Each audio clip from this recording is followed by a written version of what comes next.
28 Haziran Cuma, Rusya'nın Kırım işgalinin 1954. günü. Geçtiğimiz günleri içeren önemli konulardan derlediğimiz Zaman Türkçe Özet programında stüdyoda ben Ömer Baş sizlerleyim. İyi akşamlar. Bu hafta Ukrayna, Kırım Tatar Bayrak Günü'nü kutladı. Gök mavisi zemin üzerinde 3 dişli ve altın sarısı rengindeki tarak tamga bayrağı Kırım Tatar Milli Kurultayı tarafından 1917 yılında onaylandı. Sonra Bolşevikler Kırım Tatar Devleti'nin fidanlarını kopardı. 26-27 Haziran 1991 tarihinde ise Kırım Tatar halkını temsil eden 2. Kırım Tatar Milli Kurultayı Ak Mescid'de söz konusu bayrağı ve tarak tamgayı milli semboller olarak ilan etti. O zamandan itibaren 26 Haziran Bayrak Günü olarak kabul edildi. İşgal altında bulunan Kırım'da yaşayan insanlar bugün milli kıyafetleri giydi. Evlerine tarak tamgalı bayrakları astı. Bunun gibi girişimlere hoş bakmayan işgalciler bayrama birkaç gün kala yazılı uyarılar göndermeye başladı.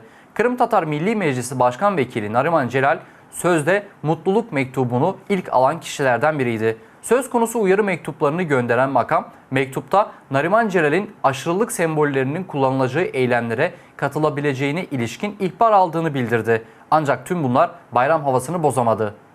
Kırım Tatar aktivistleri birkaç gün süren ve adı Özgürlük Maratonu olan eylem yaptı. Aktivistler eylem kapsamında ellerinde Kırım Tatar bayrağı ile gece gündüz Kırım'ın farklı yerlerini arabayla gezdi. En ufak bir kasaba bile kaçırılmadı. Uğradıkları her yerin tarihi de anlatıldı. Bu kasabanın adı Yürüfkeman, eski adı İslam Terek. Hoş geldiniz Kırım Vatan Birlik. Kırım Tatar geleneklerine göre ilk önce yaşlıların bayramı kutlanır. Eski nesil ile birlikte dualar okundu. Kırım Tatar geleneklerini koruyup sonraki nesillere aktarabildiler ve kendi halkını ve toprağı sevmeyi öğrettiler diye teşekkür edildi. Bu bugünkü hareketimizde, gelecekte yapılan işlerimizde ve aslında halkımızın sonki öyle bir geleceğimizde parlak olsun. Eylemciler gündüz mü gece mi bakılmaksızın uğradıkları her şehirde ve kasabada sevinçle karşılanıyor. Karşılayan insanlar arasında hem çocuklar hem de yaşlılar var. Milletime ne tileyim? Mabetlik, birlik tileyim. Şanlı olup, hepimiz beraber olup niyetlerimizge yeteyik. Öz vatanımızda sahip olup yaşayık. Milletimiz sağlam, boysunmadı, boysunmayacak bir vakit. Masalar üzerinde ve ellerde tatlılar. Aktivistler böyle karşılanıyor ve yola uğurlanıyor. İstisna olmadan her yerde aktivistlere şehirlerine ve kasabalarına uğradıkları ve onları hatırladılar diye sonsuz teşekkürler sunuluyor. Ballı yağlı yolun olsun yolunuz. Kaytmamız tavzımızın vatanımızga ketken balalarımızga hepimizge ballı yağlı kaytsınlar. Ay sağ olun. Sağ olun. Maşallah mında bizge. Küçükten yaşlıya kadar herkes aktivistlerin yanında taşıdığı efsanevi bayrağa imzasını atmak istiyor. Eylem bitince üzerine hayırlı sözler yazılan bayrak geçen sene yapıldığı gibi Kırım'daki Akkaya'da asılacaktır. Aktivistler yoldayken polislerin yolları kontrol etmeye başladığı öğrenildi. Нам друзья сообщили, что на въезде нас Şehir girişinde polislerin nöbet tutarak bizi beklediğini öğrendik. Neden bizi? Çünkü sadece siyah jip tarzı arabaları durdurup bir şeyler soruyorlarmış. 2 gündür ilgili makamların dikkatini çekmeden rahatça geziyordum. 2 дня мы ездили без какого-либо внимания со стороны. Her yerde gök mavisi bayrakların dalgalandığından dolayı Kırım Tatar Bayrak Günü çok renkli oluyor. Bu şöyle bir ümit veriyor. Bu toprağın asıl sahipleri Kırım Tatarlarıdır. Bir gün gelir gök mavisi zemin üzerinde 3 dişli ve altın sarısı rengindeki tarak tamgayı taşıyan bayraklar Kırım'ın her yerinde dalgalanır. Reyana Aliyeva, Zaman, ATR. Ukrayna başkentinin merkezi olan Kreşatik sokağında 40 metrelik Kırım Tatar bayrağı açıldı. Bu eylemi yapan aktivistler Kırım'ın hala Ukrayna'nın bir parçası olduğunu, Rus işgalinin devam ettiğini ve müdahalelerin bitmediğini sembolik olarak ifade etmeye çalışıyor.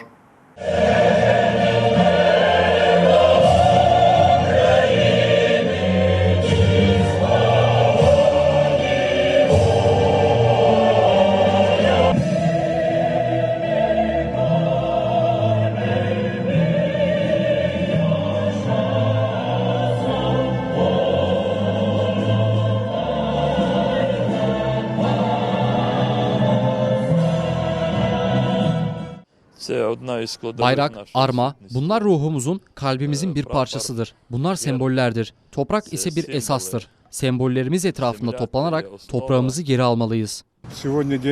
Bugün Kırım Tatar Bayrak Günü'dür. Biz her sene Kreşatik sokağında yürüyüş yaparak bu bayramı kutlarız. Direnmeye devam edeceğiz. Ukrayna toprak bütünlüğüne kavuşacak. Kırım Tatarları kendi topraklarının sahibi olacaktır.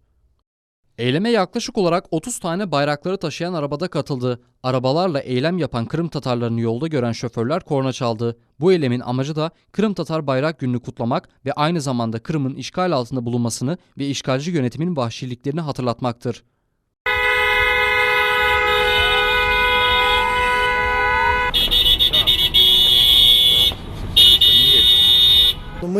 Tüm sembollerimizi ne kadar zor olursa olsun korumaya başardık. Onların 200 senelik geçmişi vardır. Bugün bu eylemi yaparak geçmişimizi hatırlıyoruz ve Kırım'a ne pahasına olursa olsun geri döneceğimizi ümit ediyoruz. Hayalimizdeki Kırım'a.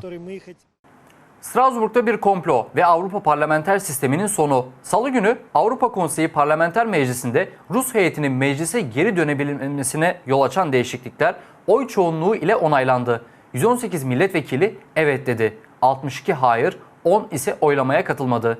Rusya heyeti söz konusu oylama biter bitmez Strasbourg'a geldi. Ukrayna heyeti ise resmi açıklama yaparak Avrupa Konseyi Parlamenter Meclisi üyeliğinden çıkacağını söyledi. Detayları buyurun haberimizin devamında izleyelim. Oylama biter bitmez Ruslar Avrupa Konseyi Parlamenter Meclisi binasına girip üye listesine kaydını yaptırıyor. Rusya heyeti üyeleri arasında Rusya Devlet Duması Başkan Yardımcısı Pyotr Tolstoy ve milletvekili Leonid Slutsky var. Slutsky, Ukrayna Kırım'ının Rusya topraklarına dahil edilip edilmeyeceğine ilişkin olarak yapılan oylamada Kırım'ın işgalini destekleyenlerden biriydi. Rusya heyeti üyeleri Avrupa Konseyi Parlamenter Meclisi'ne geri dönmesine rağmen her kararını yerine getirmeyeceğini açıkladı. Ukraynalı denizcileri ve Kırım Tatarlarını serbest bırakacak mısınız?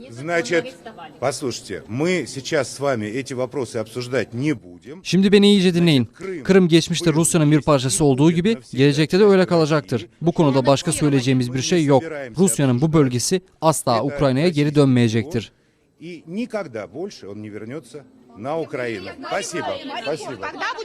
Ukraynalı denizcileri ve Kırım Tatarlarını serbest bırakacak mısınız? Rusya'nın devlet sınırını izinsiz geçenlerin kaderini sizinle tartışmayacağız. Ona mahkeme karar verecek.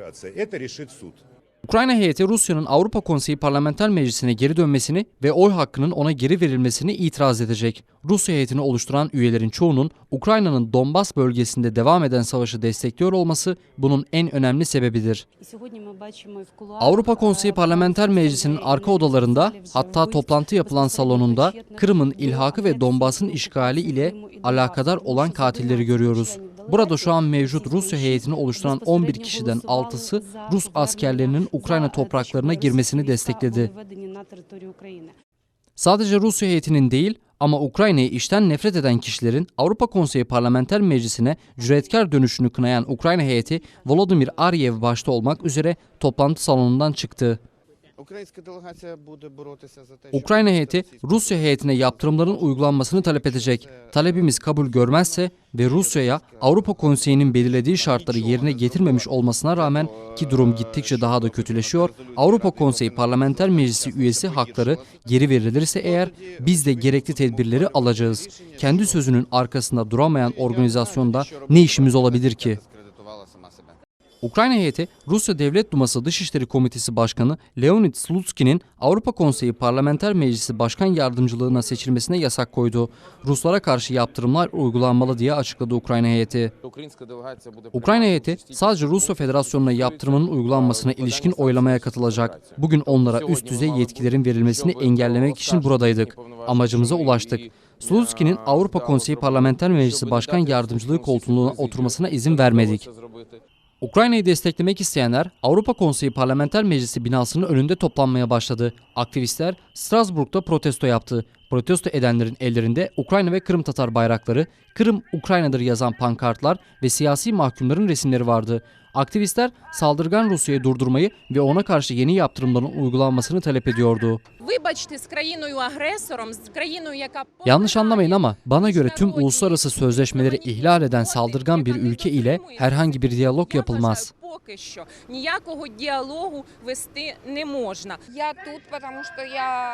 Buraya Ukrayna'da hala devam eden savaşı kendi gözlerimle gördüğüm için geldim. Eşimle ben Luhansk şehrinden geliyoruz. Oradaki evimize geri dönmek isteriz. Fakat dönemiyoruz. Peki bunlar, Ukrayna'da bu savaşı başlatan şahıslar neden, ne hakla buraya dönerler? Saldırganlıkları hiç bitmiyor. Şembe akşamı ise her şey belli oldu. Rusya herhangi bir şart yerine getirmeden Avrupa Konseyi'ne geri dönecek. Rusya heyeti ile ilgili tüm yaptırımlar ve yasaklar iptal edilip başka üye ülkeye tanıtılan haklar geri verildi. Ayrıca belirtmek gerekir ki Avrupa Konseyi Parlamenter Meclisi'nin onayladığı 7 tane yerine getirmesi gereken şartlardan hiçbiri bu ülke tarafından yerine getirilmedi. Kırım'ın işgalinin kalkması, siyasi mahkumların ve Ukraynalı denizcilerin serbest bırakılması söz konusu şartlardan en önemlileriydi. Ukrayna'nın Rusya'ya karşı en ufak yaptırımların kalıp uygulanmaya devam ettirilmeye ilişkin tüm çabalar kabul edilmedi. Muhteşem, değer verdiğimiz kavramların değeri 77 milyon euro olarak belirlendi. 25 milyon demokrasi, 25 milyon insan hakları ve 25 ise hukukun üstünlüğü. Tartışılmaz şu ki Avrupa Konseyi son hafta içerisinde birkaç milyon kazandı. Doğrudur. Ancak Ukrayna, Gürcistan, Litvanya, Letonya, İngiltere'de yaşayan milyonlarca insanın güvenini kaybetti. Sayın Rus meslektaşlarım, siz aramıza katıldınız. Artık Çeçenistan'da insan hakları ihlal edilmez olur. Ukraynalı denizciler serbest bırakılır. Kırım Tatarlarına karşı baskı biter. Öyle mi? Aksi takdirde Avrupa Konseyi'ne demokratik prensiplerimizi paylaşan ülkeyi değil de sadece koca bir kara toprağı kabul etmiş oluyoruz. Rusya geri döndükten sonra 7 Avrupa Konseyi Parlamenter Meclisi üyesi ülke Ukrayna, Gürcistan, Polonya, Slovakya, Litvanya, Letonya ve Estonya diplomatik girişimde bulunacağını açıkladı. Anna Makarenko, Zaman, ATR. Kremlin tepkisiz kalacak. Rusya Kerç Boğazı'nda tutuklanan 24 Ukraynalı denizciyi serbest bırakmaz. El konan gemileri de geri teslim etmez. Ki bunlar duruşması 25 Mayıs'ta düzenlenen Uluslararası Deniz Hukuku Mahkemesi tarafından açıklanan kararda belirlenen en önemli taleplerdendi. Söz konusu mahkeme kararını yerine getirmek için Rusya'ya bir aylık süre verdi. Ancak inadı ile meşhur olan Rusya her zamanki gibi uluslararası yargıçların kararını görmezden geldi. Ukraynalı denizcileri serbest bırakması için Rusya'ya karşı uygulanabilecek yaptırım yolları var mıdır? Muhabirimiz Tatyan Usulü bildirecek. Sayıları 24 ve onlar Rusya tarafından Lefortovo Ceza İnfaz Kurumu'nda 7 aydır zorla tutuluyor. Katillerin ve hırsızların yanında Ukraynalı denizciler. 25 Mayıs'ta Almanya'nın Hamburg şehrinde düzenlenen Uluslararası Deniz Hukuku Mahkemesi'nin toplam 20 duruşmasından 19'unda Ukraynalı denizcileri serbest bırakılması ve 3 geminin teslim edilmesi için Rusya'ya bir aylık süre verilmişti. 24 denizci koğuşlarından çıktıktan sonra uçağa binip memleketleri olan Ukrayna'ya geri dönecekti. Kremlin'in uluslararası organizasyonların kararlarını göz ardı etme alışkanlığı olmasaydı, oradakiler 30 gün içinde söz konusu karardan haberdar olmamış gibi yapıyordu. Bugün ise denizcileri serbest bırakmayacağını açıkça söylediler. Söz konusu vaka bu mahkemenin yetki alanına girmez. Rusya Federasyonu'nun bu konuda yapabileceği tek yorum budur. Yetkisi olmayan mahkemenin kararını biz ne diye uygulayalım? 20 yaşında hapiste çürüyorum. Biz burada idare etmeye, moralimizi yüksek tutmaya çalışıyoruz. Bunlar Strasbourg'da üzerinde Rusya'nın siyasi mahkumu Oleg Sentsov'un fotoğrafı olan tişörtü giyen Irina Herashenko tarafından herkes anlasın diye Fransızca okuduğu Lefortovo Ceza İnfaz Kurumu'nda tutulan Ukraynalı denizcilerin yazdığı mektuplardan alıntılardır. Bunlar hapisten yazılan son mektuplar olacaktı. Rusya, Uluslararası Deniz Hukuku Mahkemesi'nde tutuklanan Ukraynalıların serbest bırakıldığına ilişkin raporu sunacaktı. Ancak beklendiği üzere Kremlin bu kararı da görmezden geldi. Dünya ise Rusya'ya karşı yeni yaptırımları uygulamak yerine onu Avrupa Konseyi Parlamenter Meclisi'ne geri çağırdı. İşin en çirkin tarafını biliyor musunuz? Rusya'ya Avrupa Konseyi Parlamenter Meclisi'nde oy hakkının geri verilmesine ilişkin kararın 25 Haziran'da başka bir deyişle Rusya'ya denizcilerimizi serbest bırakması için verilen bir aylık sürenin bitiş tarihinde almış olmasıdır. Buraya da denizcilerin mektuplarını getirdik. Yaptığımız her konuşmada denizcileri hatırlatıyoruz.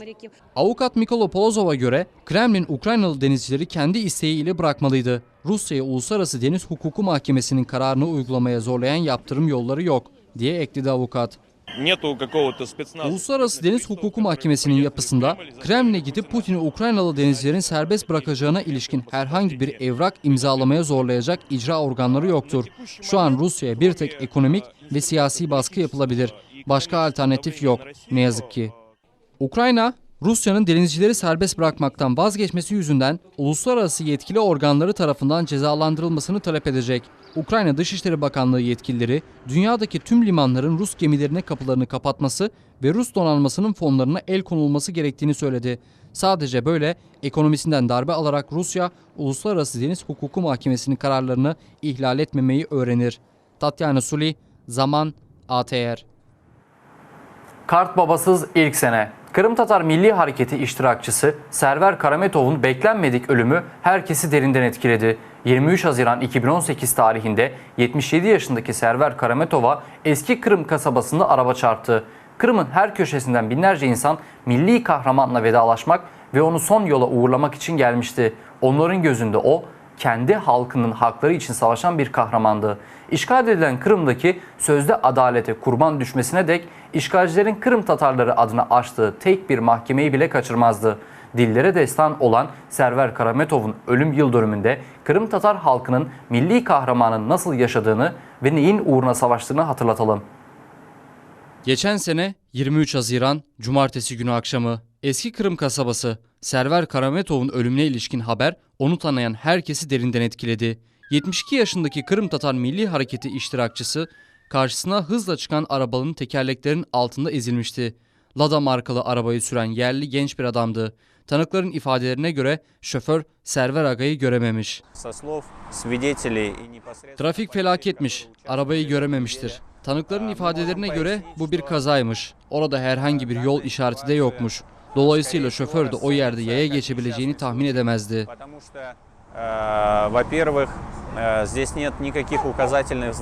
Bu kaza yerinde çekilen tek bir fotoğraf. Gördüğümüz gibi o an Server Karametov hala hayatta. Kalbi ambulansla hastaneye giderken durdu. Halk arasında lakabı dede olan Kırım Tatar Milli Hareketi iştirakçısı ile vedalaşmaya yaklaşık olarak 2000 Kırım Tatarı gelmişti. Cenaze törenine giren herkes için o, kendi halkının hakları için savaşan bir kahramandı. Server Aga halkımızın vicdanıydı bu günleri. Hepimiz ona bakıp, o yapkan hareketlerini bakıp gururlanaydık. Sanki özümüz onu yapar. Server Aga gerçekten serbest adam idi. O sayladı, men evde sessiz mahluk gibi oturmayacağım dedi.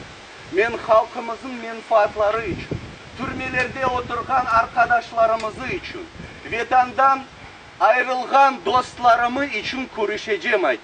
Ve koluna kegen kadar yapaydı. Hepimiz bilemiz. Ve men bilesem o bizlerge, kartlarga ama en birincisi yaşlarga büyük örnek oldu. Evde oturmayıp koluna kegen kadar men de görüşeyim. Hepimizin borcumuz. Şimdi içimizde öyle bir kahramanlığı tapıp halkımız için, arkadaşlarımız için adım adım koluna kegen kadar hareketler yapmaya.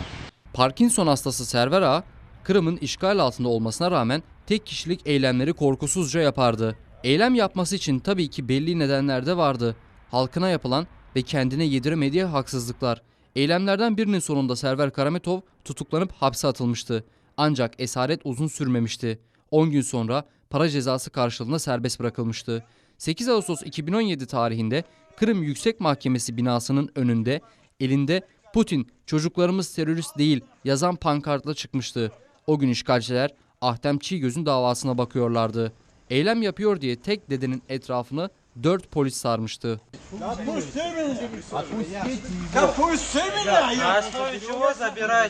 Yaptığınız büyük bir suç çocuklar. Ayıp. Yapayalnız kimseye zarar vermeden eylem yapıyordu o. Trajik ölümüne 4 ay kala Server Karametov Kiev'e gelmişti. 2014 yılındaki Ukrayna Onur Devrimi başka adıyla Euromeydan olayları sırasında yaptığı gibi tekrar meydana gelmişti. Omuzlarına Kırım Tatar bayrağı asılmıştı. Ellerinde "Ben bir Kırım Tatarıyım, Cumhurbaşkanı ile görüşmek istiyorum" yazan pankart, ülke başkanı ile vaat edilen memleketinin özelliğini konuşacaktı. Ukrayna Onur Devrimi zamanında Cumhurbaşkanımız meydandayken Kırım'ın özerk bir cumhuriyet olacağına söz vermişti. Ama boş vaatler dışında son 4 sene içinde hiçbir şey yaptığı yok. Bana kalsa uğraşmak istemiyor derim. Bu yüzden ben buraya geldim. Ничего абсолютно не делает. Aynı gün akşam Server Karametov ATR kanalına gelmişti. Herkes de bol bol fotoğraf çekmiş, içten gülmüştü. İşte o milli kahraman, efsanevi adam ve sadece herkesin sevdiği ve saygı duyduğu dede ile son görüşmemizdi. Tatyana Suli, Zaman, ATR.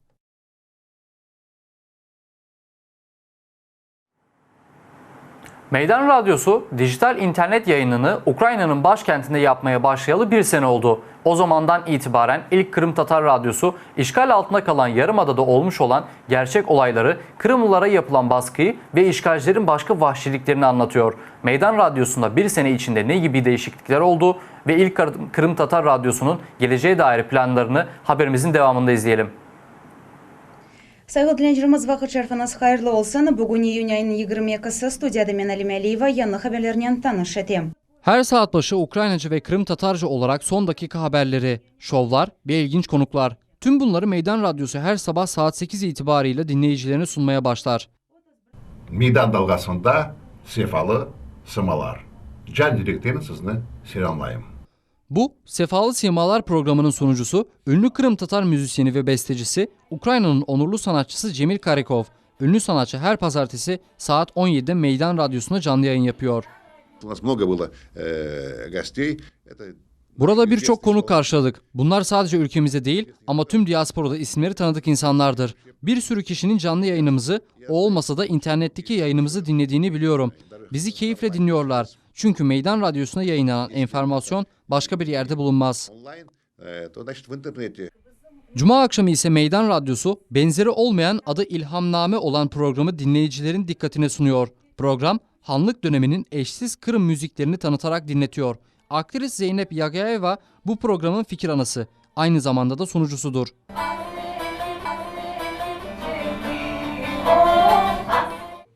Kievliler de artık bir senedir Meydan Radyosu'nun dijital internet yayınını dinliyor. Ama en iyi ses ve sinyal kalitesini tabii ki radyo alıcısı veriyor. Son zamanlarda radyoda birçok yeni program çıktı. Aralarında Oleg Borisov'un sunduğu Kırım Ukrayna ve Aydar Mujdabayev'in sunduğu Dürüst Perşembe programları da var. Ben prensip olarak her programımı Kırım'a ilişkin konulara adıyorum. Burada Ukrayna'da yaşayan insanların Kırım'a ilişkin düşüncelerini, genel ve özel bilgileri ile mesajları paylaşıyorum. Belki de başka radyoların belli nedenler yüzünden dile getiremediği ya da tam olarak canlı yayında açıklayamadığı konuları tartışıyorum. Sık sık programımızda insan hakları ihlali de konuşuluyor. Programa gelen konuklar bir şey yapan ya da en azından bir şey yapmak isteyen, pozitif düşünen, Kırım Tatar ve Ukrayna vatanseverlerine saygı duyan insanlar olsun isterim. Dinleyicilerin son sene içinde Meydan Radyosu'nu daha dikkatli, keyifli ve heyecanlı dinlemeye başladığına inanıyorum. Çünkü Meydan sıradan bir radyodan ziyade güzel müziklerin, kültürün ve siyasetin oluşturduğu bir tür sentezdir. Meydan Radyosu 2005 yılında Kırım'da kuruldu. Bu dünyanın ilk Kırım Tatar radyosudur. Meydan FM kurucuları 1944'teki Kırım Tatar sürgününden sonra büyük oranda ihmal edilen Kırım Tatar dilini ve kültürünü popülerize etmeye çalışmıştı. Zaman geçtikçe Meydan, Ukrayna ve Kırım Tatar müziklerini bir araya getiren, rengarenk mikser yapan ve benzeri olmayan bir radyo istasyonu olmuştur. Ukrayna'nın topraklarında serbestçe yayınlanan radyo olsun isteriz. Meydan Radyosu'nun yayınları Kırım'da Herson bölgesinde de başka radyo istasyonları tarafından kesilmesin, bölünmesin isteriz. Meydan Radyosu'nun dinleyicileri ister evlerinde isterse arabalarında en sevdiği radyoyu açıp haberleri, programları ve müzikleri keyifli bir şekilde dinlesin isteriz. Tüm bu söylediklerim tabii ki Meydan Radyosu hakkındaydı. Meydanın Kırım'ın her dört köşesinde dinlenebilmesi için güçlü sinyal gönderebilen yeni baz istasyonların kurulması gerek. Bunun için de büyük yatırımlar ve tabii ki devlet desteği gerekir diye söyledi ATR kanalının ve Meydan Radyosu'nun yönetim kurulu başkanı Lenur İslamov. Ve bu şartsız koşulsuz yapılmalı. Çünkü Meydan, Rusya'nın Ukrayna'ya açtığı enformasyon savaşında en önemli oyuncularından biridir. Şu an ise işgalciler Çongar baz istasyonundan gönderilen sinyallerin Kırım'a ulaşmasını engellemek, ulaşması halinde ise kesilmesi için elinden geleni yapıyorlar. Bu da yetmiyormuş gibi Ruslar kendi radyo istasyonlarının Ukrayna'nın Odessa ve Herson gibi bölgelerinde yayınlanmasını talep ediyorlar. İlk olarak işgal edilen vatanımıza dijital internet yayını değil de radyo yayını yapılmalı. Radyo istasyonumuzun Kalançak, Çaplinka, Skadovsk, baz istasyonlarından yayınlanmasının devam edilmesi bizim için son derece önemlidir. Türkiye'den Haydarpaşa tarafından deniz üzerinden yayınlansak da çok güzel olurdu. Bildiğiniz gibi su ses sinyallerini çok iyi iletiyor. Böylece radyomuz Kırım'ın güney sahiline de ulaşmış olurdu. Kırım'da ve Donbas bölgesinde yaşayan insanların buralarda neler olduğunu takip edebilmesi, ümit kaybetmemesi önemlidir. Meydan Radyosu çalışma ekibinin en büyük hayali vatanına, Ukrayna Kırım'ına geri dönebilmesidir. Hayali gerçekleşene dek onlar işgalciler önüne taş koysa bile Yarımada'da olmuş olanları dürüstçe anlatmaya devam edecekler. Viktoria Ablazova, Maxim Kondratenko, Zaman, ATR. Görkemli gala konseri, finali Kiev'de düzenlenen ve dört gözle beklenen Kırım Tatar Tatlı Ses Çocuk Festivali bitti. Solistler ve dans ekipleri Kiev'in en güzel sahnelerinden birinde performanslarını gösterdi. 100'den fazla katılımcı Kırım Tatar Marşı'nı birlikte söyledi. Festivalin tarihinde ilk kez Türkiye Kırım Tatar diasporasının temsilcileri de festivale katıldı. Çocuklar festival finaline geçebilmek için Mart ayında düzenlenen eleme aşamalarını geçti. Kırım Tatar kültürünün popülaritesini halk arasında artırılması ve desteklenmesi Tatlı Ses'in ana amaçlarındandır. Konsere ilişkin detayları muhabirlerimizden dinleyelim. Dost ortamı, gülüşler ve kucaklaşmalar. Konser izlemeye gelenler birbirini selamlıyor. Onlar katılımcılar gibi Tatlı Ses'in finalini dört gözle bekliyordu. Bazıları çocukları desteklemek, bazıları ise Kırım'a kısa süreye olsa bile gidebilmek, onu hissedebilmek için. Ben hep Tatlı Ses'in finalini görmek isterdim. Şimdi fırsatı yakalayınca buraya geldim. Bu yüzden çok mutluyum. Burayı çok sevdim. Bence akşam çok keyifli geçer. Kırım Tatar çocuklarımızı görmek ve dinlemek istiyorum. Kulis arkasında son hazırlıklar bitmek üzere. Katılımcılar seyircileri performansları ile etkilemek için birkaç ay çalıştı. Finale bir sürü ünlü kişi misafir olarak gelecek. Onları etkilemek ve güzel izlenim bırakmak isterim. Bu çocuk yetenek şovu çok güzel. Finale farklı ülkelerden gelen çocuklar katılıyor. Seyircilerin sayısı gittikçe artıyor. Ünlü Kırım Tatar siyasetçileri ve yıldızları konser salonunda toplanmaya başladı. Bu etkinlik hepimiz için bir bayramdır. Eminim ki tüm sanatseverler ve çocuklarımız keyfini çıkarırlar. Her sefer böyle bayramlarga kelgende gururlanam özümü halkımın ne kadar hareket ettiler bizim yeryüzünden silmeye güçleri yetmiyor. İnşallah silip olamayacaklar. Hep bizim galibimiz bizim tarafta olacak. Şimdi Kırım ana toprağımız Rusya tarafından işgal edildiği vakit böyle yarışlar milletimizi daha çok ziyade birleştire, insanlarımıza ruh vere. Ve sonunda Kırım Tatar müziği eşliğinde elinde bayraklarla sahneye çocuklar ve sunucular çıkıyor. 2010 yılında düzenlenen Tatlı Ses'in birincisi Elina Sosnovska şarkı söyleyerek açılışı yaptı. Canköy Filarmoni grubu ikinci kez festivalin sahnesine çıkarak farklı Kırım Tatar şarkılarından oluşan potpourri ile seyircileri büyüledi.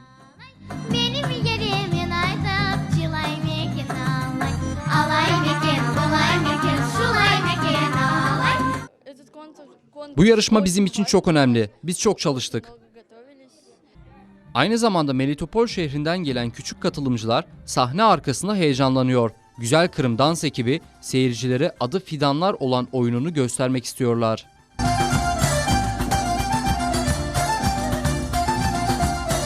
Litvanya'dan katılımcılar ikinci kez Kiev'e geliyorlar. Onlar kız oyununu gösterecekler. Tatlı Ses'e katılmak onlar için kendi halkına daha yakın olabilmek anlamına geliyor.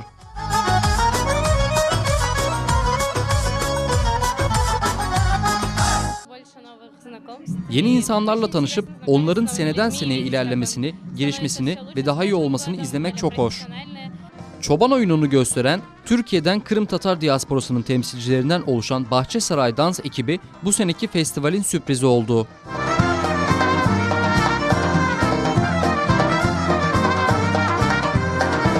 Bizim için çok büyük bir gurur aslında çünkü biz biraz uzak vatandan kaldık ama o adetlerimizi, o danslarımızı hiçbir zaman unutmadık ve unutmayacağız. O yüzden yani çok teşekkür bildiriyoruz buraya bugün geldik için. Tatlı Ses finaline katılmak isteyenlerin sayısı çoktu. Birkaç yüzden fazla. Bu yüzden jüri üyeleri yapılan castingler sırasında final yatırımcılarını dikkatlice seçti. Dansçılar, şarkıcılar, müzisyenler hepsi çok yetenekli parlak çocuklar. Her adam umudunu yaşay.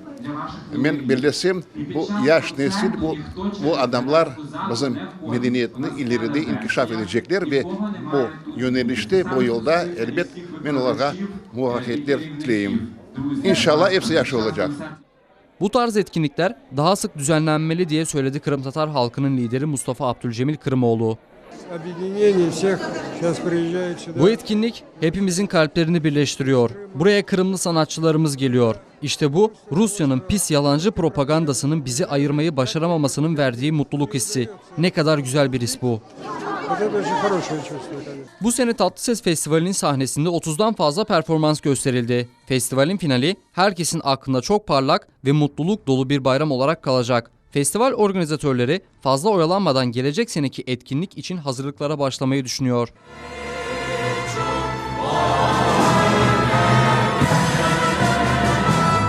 Bu yıl, bu sene biz yaptık, böyle festival yaptık. Niçin degende çokları ağlamasın bizim balaçıklarımız. Böyle kıyın vaxtlarımızda ağlayan balaçıklarımız çok, Kırım'da da çok, biz bilemiz.